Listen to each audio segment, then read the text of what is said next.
بسم الله الرحمن الرحيم الحمد لله رب العالمين والصلاة والسلام على أشرف الأنبياء والمرسلين نبينا محمد وعلى آله وصحبه وسلم. أما بعد، قال الأوزاعي رحمه الله: من عرف أن منطقه من عمله قل كلامه. Al-Awza'i, may Allah have mercy upon him, stated, whosoever is cognizant of the fact that their speech is from their actions, their speech becomes little. And what we are most negligent of from our actions is our tongue, so much so that we sometimes forget that what we say is counted from amongst our actions.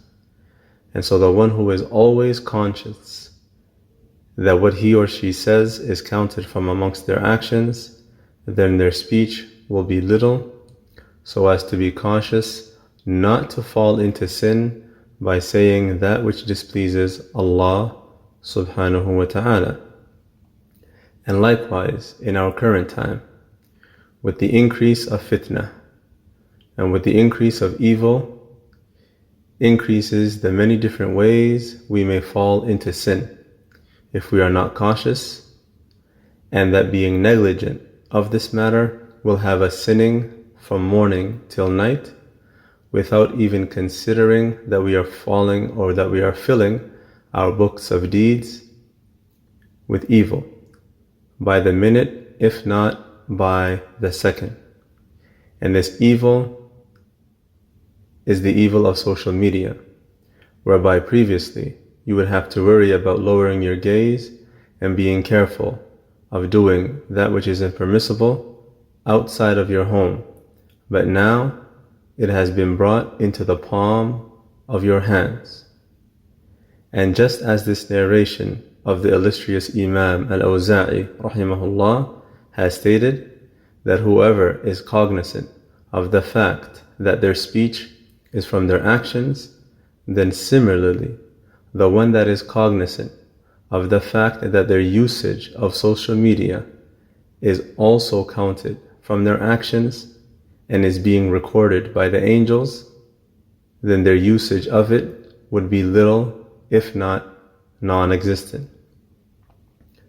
Do we use social media to spread good and to benefit others? Do we use social media to be a means of guidance to others? Or are we busy using it as a form of entertainment to, as we like to tell ourselves, quote unquote, pass time? Are we following accounts and scrolling through accounts which spread good and that post that which is pleasing to Allah? Or do we follow those that post immorality, lewdness, music, exposing of awrah, and all that Allah hates?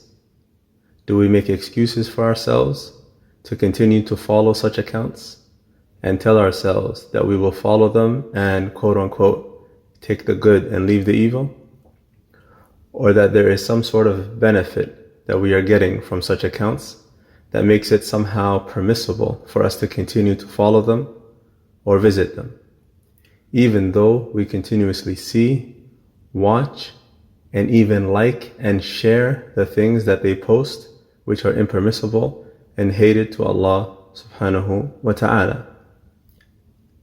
If we are brothers, are we using social media to speak with women that are not permissible for us to speak with?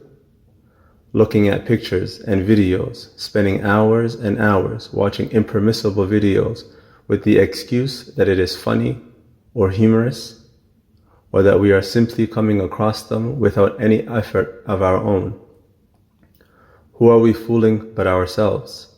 Do we spend our days and nights watching such videos and sharing them to the point that our hearts have become hardened and numb to it? And we are practicing brothers who pray 5 times a day and grow our beards and wear thobes in public and attend Jum'ah and attend lectures and attend durus. Yet this is our condition. If we are sisters, are we using social media to speak with men that are not permissible for us? Are we following people of immorality and following their daily lives and becoming attached to them? Are we secretly, or even not so secretly, idolizing the most corrupt and evil of women on earth, the kafirat, the disbelievers, who expose themselves and post themselves naked and are lusted over by all sorts of men of immorality? Are we liking their pictures and following their lives and relationships and their newest outfits, wishing deep down we could be doing what they are doing? Are we following the lives of these types of women and envying them and their relationships, wishing we could be living the same life? Are we learning and adopting the views of these feminist type of women and allowing them to creep into our minds and hearts, changing how we see marriage and how we see life and how we see what men should and should not be like? Are we spending hours upon hours watching videos and looking at pictures of men whose awrah is exposed with the excuse of entertainment or humor or culture, or that there are some beneficial things and others that are not so beneficial, but I will take the good and leave the bad? Are we shamelessly liking pictures and videos of men while we are women in jilbab and niqab, and it is done open in public for others to see that we are doing that while we are practicing women? Does our modesty and shyness not follow us to social media, or have we forgotten that our social media usage is part of our deeds and is being recorded? Are we posting content from immoral pages and blogs on our accounts or stories, acting as callers to evil, where we should instead be examples and callers to good, only multiplying our sin for all the people that evil reaches because of us? Do we use social media conscious of the fact that our daily usage is more than just a representation of how addicted we are to social media, but rather a representation of how our priorities as Muslims who are servants of Allah, who will stand before Him, are in shambles? That it is a representation of how much we have filled our book of deeds with social media usage? Are we conscious of the fact that we will be asked about all of these shares and all of these comments and all of these likes of the pictures and videos of the opposite gender and lewdness and immorality and that which is impermissible? Some of us doing this while we are married, showing no respect, first and foremost, for Allah and His boundaries, but secondly, to our spouses. Brothers who have wives and are liking and sharing pictures and videos of women who expose their awrah, and sisters liking and sharing pictures and videos of men whose awrah is exposed or with their shirts off, and they are married. Have we stooped to such a low and such a shameless level? Where will we hide on the Day of Judgment when we are exposed and our social media usage is brought forth in front of us? Imagine the horror and the embarrassment on that day when you realize how negligent you were of the fact that your social media usage, when no one was around, was being recorded and was a part of your deeds that you neglected and were not conscious of, in the same way that we are negligent of our tongues and what we say.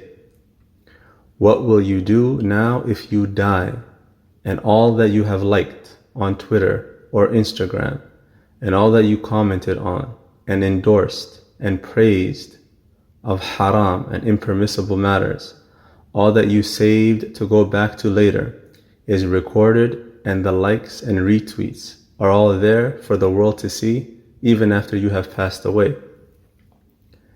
And this is for the one who is considered practicing. Are we really practicing, or have we forgotten what that even means? The reality is that it is almost impossible to avoid seeing and coming across that which is impermissible on social media, as its very purpose is to promote and expose us to evil and call us to it. It is not, as many of us falsely assume, to connect us to friends and family, etc. That is the deception. That is the ploy. That is how they get you. That is how you enter into the world of social media, and after months of using it, you find yourself lacking in your religion, in your prayers, praying them late, forgetting to pray them, and so on and so forth, and affected in the way you think and in the way you see life, and then become addicted to it and cannot leave it except with great hardship. However, as was previously mentioned, the one who knows that their usage or that their social media usage is counted from amongst their deeds and is being recorded just as their other deeds are, then their social media usage will lessen, or better yet, cease altogether. But this is only for the one that is truly sincere and honest with themselves and cares about their iman and their hereafter, more so than their addiction to social media and the great evils within it. And there will not be a benefit they can mention that can equate to the protection of their iman. I ask Allah subhanahu wa ta'ala to make the obsession with social media hated to us and to remove it from our hearts. I ask Allah subhanahu wa ta'ala to protect us from its evils and to guide us and give those of us who struggle with it the tawfiq to get rid of it altogether and to cut it off, and to protect those of us who are spreading khair and spreading good from the evils of social media. Wassalamu alaikum wa rahmatullahi wa barakatuh.